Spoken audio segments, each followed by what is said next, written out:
Hello, welcome back to part 2 of Sherlock Holmes, the Red-Headed League or Leag.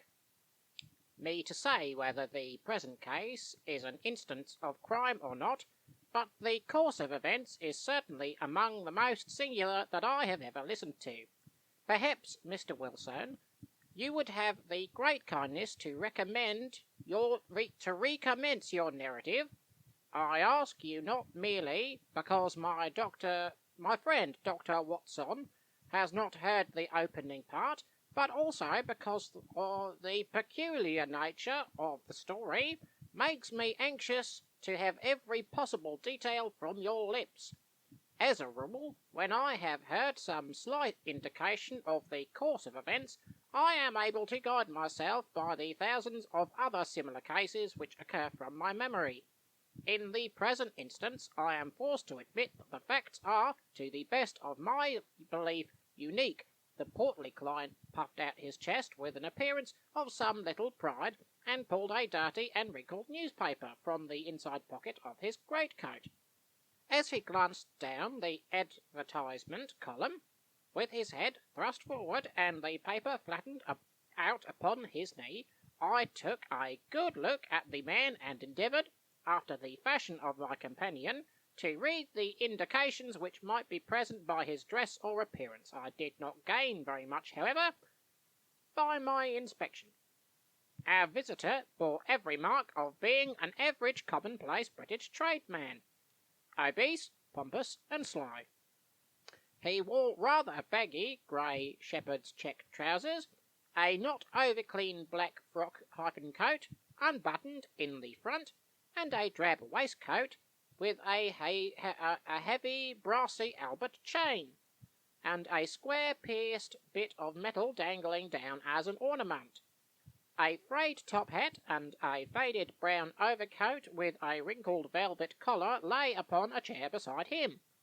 Altogether, look as I would, there was nothing remarkable about the man save his blazing red hair and the expression of extreme chagrin and discontent upon his features.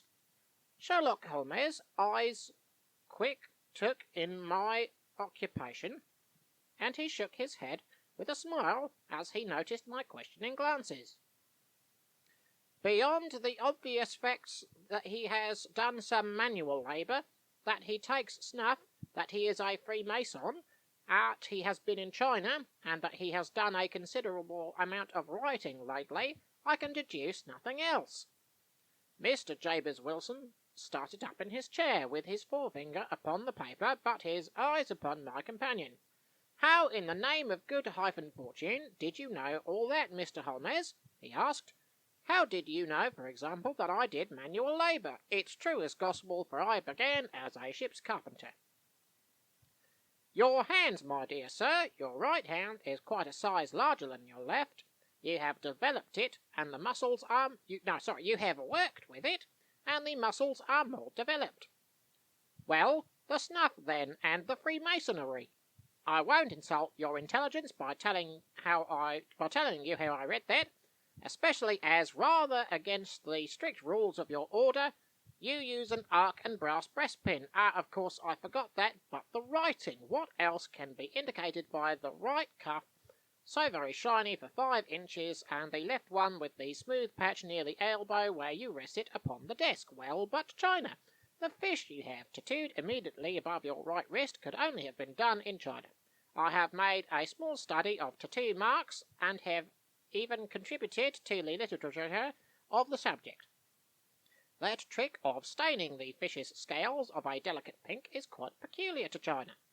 When, in addition, I see a Chinese coin hanging from your chain-watch, the matter becomes even more simple."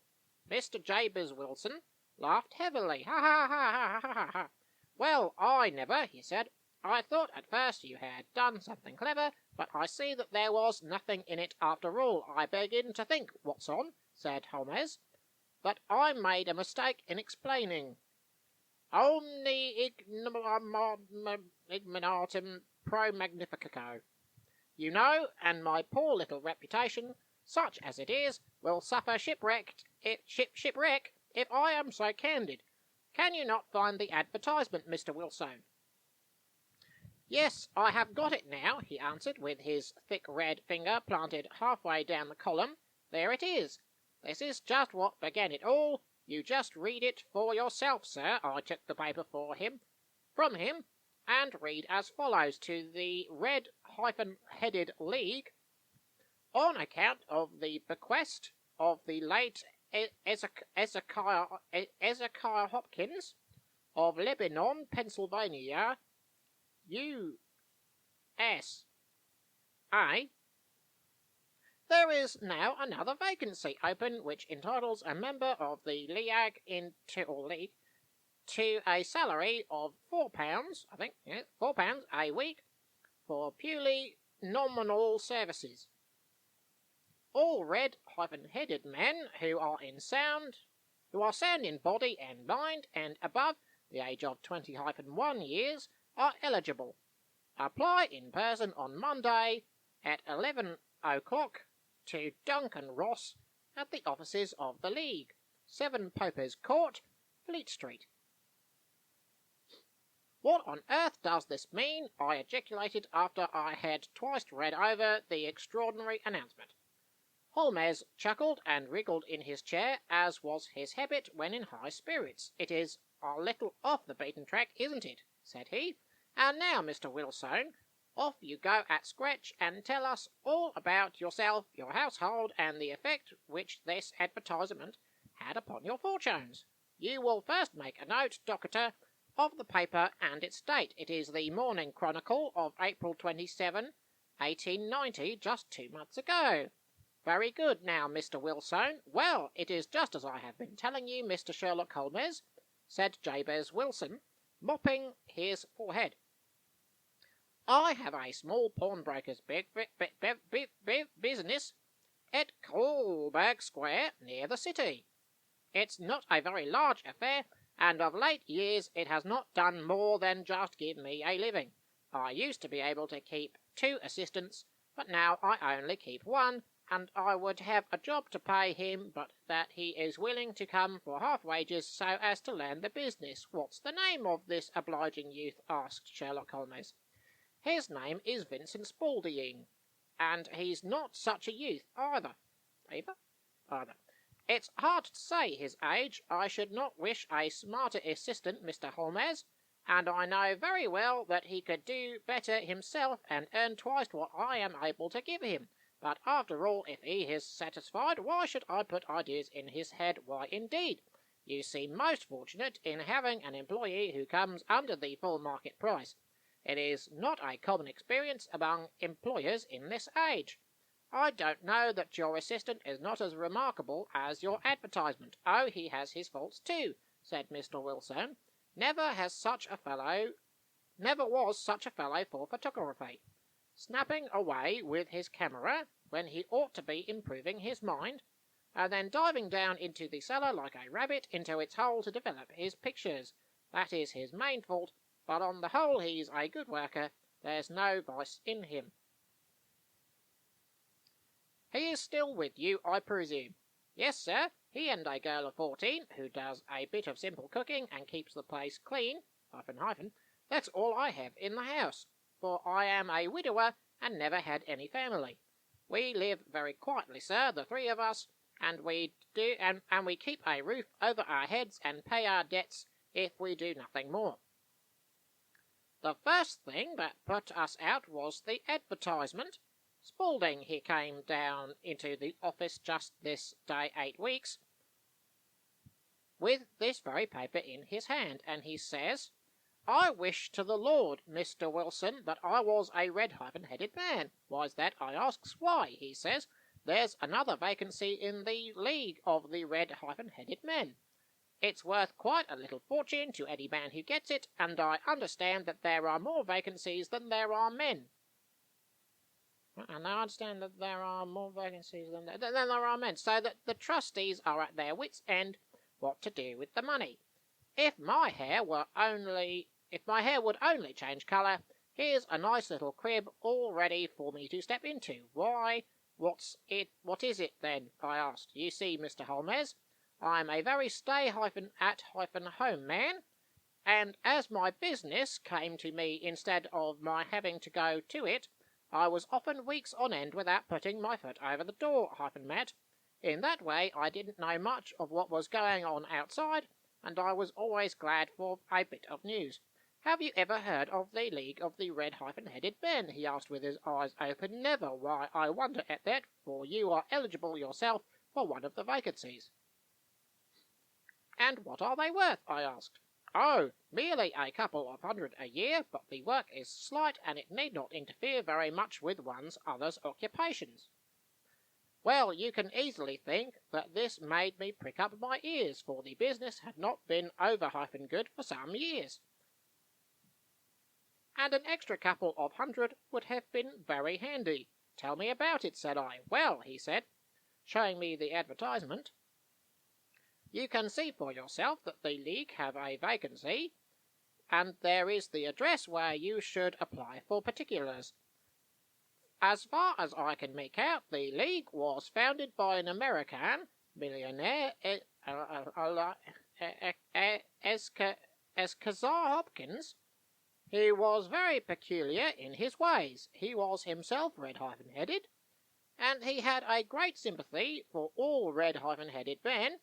So when he died, it was found that he had left his enormous fortune in the hands of trustees, with instructions to apply the interest to the providing of easy berths to men whose hair is of that colour. From all I hear, it is splendid pay and very little to do. But, said I, there would be millions of red-headed men who would apply. Not so many as you might think, he answered.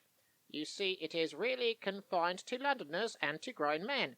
This American had started from London when he was young, and he wanted to do the old town a good turn. Then, again, I have heard it is no use your applying if your hair is light red, or dark red, or anything but real bright, blazing, fiery red. Now, if you cared to apply, Mr. Wilson, you would just walk in, but perhaps it would hardly be worth your while to put yourself out of the way for the sake of a few £100. Now, it is a fact, gentlemen, as you may see for yourselves, that my hair is a very full and rich tint. So it seems to me that if there was to be any competition in the matter, I stood as good a chance as any man that I had ever met. Vincent Spaulding seemed to know so much about it that I thought he might prove useful. So I just ordered him to put up the shutters for the day to come right away with me. He was very willing to have a holiday, so we shut the business up and started off for the address that was given us in the advertisement. I never hope to see such a sight as that again, Mr. Holmes. From north, south, east, and west, every man who had a shade of red in his hair had tramped into the city to answer the advertisement. Fleet Street was choked with red-headed folk, and Pope's Court looked like a coster's orange barrow. I should not have thought there were so many in the whole country as there were brought together by that single advertisement. Every shade of colour there were, straw, lemon, orange, brick, Irish-setter, liver, clay, but, as Spaulding said, there were not so many who had the real vivid flame-coloured tint. When I saw how many were waiting, I would have given it up in despair, but Spaulding would not hear of it. How he did it I could not imagine, but he pushed and pulled and butted until he got me through the crowd and right up to the steps which led to the office.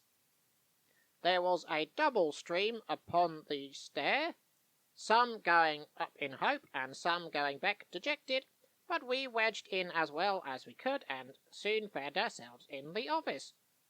Your experience has been a most entertaining one, remarked Holmes, as his client paused and refreshed his memory with a huge pinch of snuff. Pray continue your very interesting statement. There was nothing in the office but a couple of wooden chairs and a deal table, behind which sat a small man with a head that was even redder than mine. He said a few words to each candidate as he came up, and then he always managed to find some fault in them which would disqualify them. Getting a vacancy did not seem to be such a very easy matter after all. However, when our turn came, the little man was much more favourable to me than any of the others, and he closed the door as we entered, so that he might have a private word with us. "This is Mr. Jabez Wilson," said my assistant, "and he is willing to fill a vacancy in the League." "And he is admirably suited for it," the other answered. "He has every requirement. I cannot recall when I have seen anything so fine." He took a step backwards, cocked his head on one side, and gazed at my hair until I felt quite bashful. Then suddenly he sprang forward, wrung my hand, and congratulated me warmly on my success. "It would be injustice to hesitate," he said. "You will, however, I am sure, excuse me for taking an obvious precaution." With that, he seized my hair in both hands, and tugged until I yelled with the pain. "There is water in your eyes," said he, as he released me. "I perceive that all is as it should be, but we have to be careful, for we have twice been deceived by wigs, and once by paint. I could tell you tales of cobbler's wax, which would disgust you with human nature." He stepped over to the window and shouted through it at the top of his voice that the vacancy was filled. A groan of disappointment came up from below, and the folk all trooped away in different directions until there was not a red head to be seen except my own and that of the manager. "My name," said he, "is Mr. Duncan Roos, and I am myself one of the pensioners upon the funds left by our noble benefactor. Are you a married man, Mr. Wilson? Have you a family?" I answered that I had not. His face fell immediately. "Dear me," he said gravely, "that is very serious indeed. I am sorry to hear you say that. The fund was, of course, for the propagation and spread of the red heads, as well as for their maintenance. It is exceedingly unfortunate that you should be a bachelor." My face lengthened at this, Mr. Holmes, for I thought that I was not to have the vacancy after all, but after thinking it over for a few minutes, he said that it would be all right. "In the case of another," said he, "the objection might be fatal, but we must stretch a point in favour of a man with such a hair as red as yours. When shall you be able to enter upon your new duties?" "Well, it is a little awkward, for I have a business already," said I.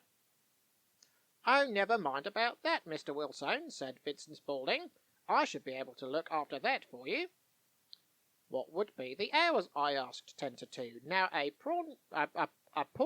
pawnbroker's business is mostly done of an evening, Mr. Holmes, especially Thursday and Friday evening, which is just before pay-day, so it would suit me very well to earn a little in the mornings. Besides, I knew that my assistant was a good man, and that he would see to anything that turned up." "That would suit me very well," said I, "and the pay is £4 a week, and the work is purely nominal." What do you call purely nominal?" "Well, you have to be in the office, or at least in the building, the whole time. If you leave, you forfeit your whole position forever. The will is very clear upon that point. You don't comply with the conditions if you budge from the office during the time." "It is only 4 hours a day, and I should not think of leaving," said I. "No excuse will avail," said Mr. Duncan Roos. "Neither sickness nor business nor anything else. There you must stay, or you use your billet." "And the work?" "It is to copy out the Encyclopaedia Britannica. There is the first volume of it in that press. You must find your own ink, pens, and blotting paper, but we provide this table and chair. Will you be ready to-morrow?" "Certainly," I answered. "Then good-bye, Mr. Jabez Wilson, and let me congratulate you once more on the important position on which you have been fortunate enough to gain." He bowed me out of the room, and I went home with my assistant, hardly knowing what to say or do, I was so pleased at my own good fortune.